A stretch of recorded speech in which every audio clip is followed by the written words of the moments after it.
Greetings, students of the Force and acolytes of the galaxy, and welcome back. We've been expecting you. The Sith are known by the galaxy throughout the history of not only being atrocious warmongers, but using horrendous methods in their pursuit of galactic domination and ultimate victory over their ideological enemies, the Jedi. Many Sith sorcerers and alchemists of old would create various monstrosities in attempts to gain a leg over their light side adversaries. This included mutating living creatures to create monsters such as the Terminus and the Leviathan. Other times, it might include using a deadly virus, such as the Technovirus, to turn organic beings into cybernetic slaves and war machines. Well, today, we will be discussing one of the most horrendous Sith experiments that may rise above the rest: the Sith Stalkers. Unlike the previously mentioned creatures, Sith made Stalkers from their own kind. These horrors would terrorize the battlefields of the Old Republic, striking fear into Jedi, and they have been known to even upset a few Sith. So what is a Sith Stalker? Well, students of the Force, sit back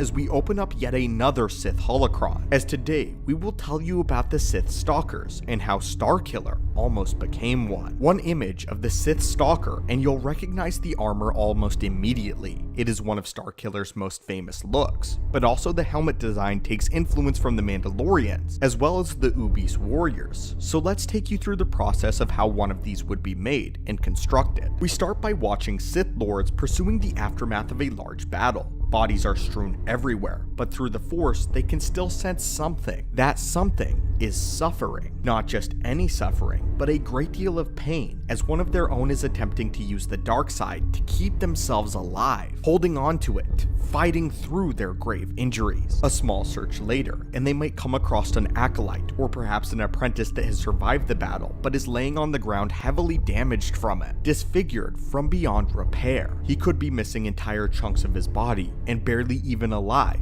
but alive nonetheless. And the Sith usually adhere to the philosophy of waste not, want not, so they retrieve the poor wounded soul off of the battleground, hauling him back to their laboratory. However, what awaits this young Sith will make him wish that he had just been left there to die on the field of battle. Strapping him onto a table, the process would begin as machines would fall in around him. Mechanical arms and needles would start to remove any excess flesh, which was, in a sense, all of it. They would then start fusing the Stalker armor directly onto the exposed body. Many organs would also be removed and replaced with cybernetics, removing their requirement or ability to eat or sleep. Long sharp talons would be surgically implanted into their fingers to give them a more terrifying appearance. And finally, the most important part: the helmet would be grafted directly onto their faces. They would be alive and awake for the entire process, feeling every single bit of it. The unbearable pain they would go through is actually on purpose, as their masters want them to grow deeper and stronger within the dark side. As the Stalker is not born, it is created. After the horrific process is complete, the Sith Stalker would be much stronger than before. They would be physically stronger,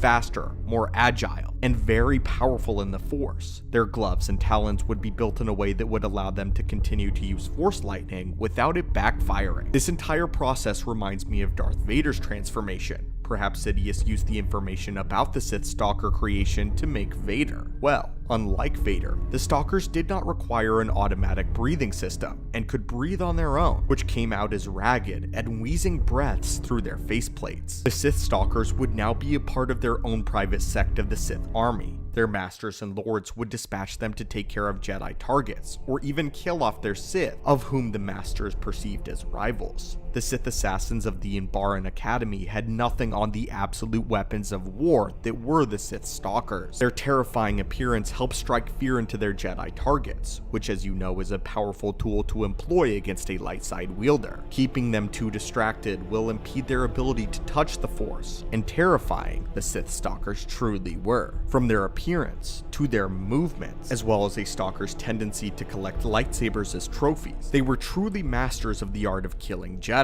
and Sith rivals. The Sith Stalkers and how they act not only remind me of Vader, but also General Grievous in a way by how they are cyborgs cyborgs and collect lightsabers as prizes. I'm beginning to think that perhaps Sidious had this knowledge on hand and was a big fan of the Sith Stalker process, wanting to use it on a non-Force sensitive before maybe using it on one of his apprentices in the future. In the end though, likely deeming Anakin, Darth Vader, too great of a prize to fully transform into a Sith Stalker. Speaking of which, the Stalker armor is only seen in The Force Unleashed, as Galen Marek is plagued by visions of fighting an evil version of himself that wore this armor. However, it did exist in the ancient days of the Sith. Later, Galen learns that if he is successful and kills his master and Darth Vader, then Sidious would take him and transform him into a Stalker of his own. Many believe that the Sith Stalker version of Galen Marek is perhaps the most powerful iteration of the character, showcased by his ability to conquer and defeat the son of the Chosen One, Luke Skywalker, the ultimate tool of the Sith.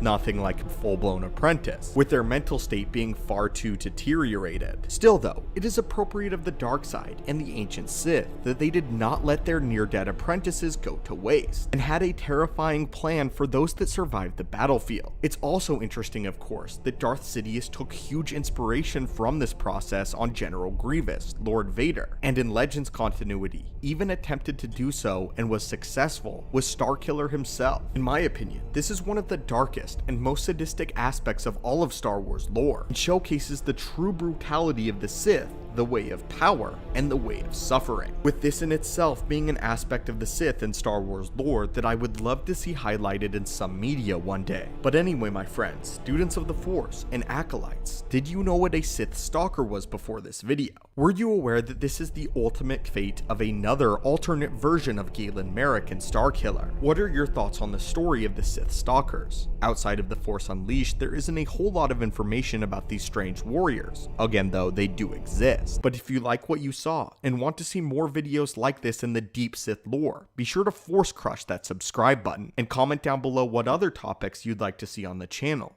Until next time, my friends, be careful and may the Force be with you.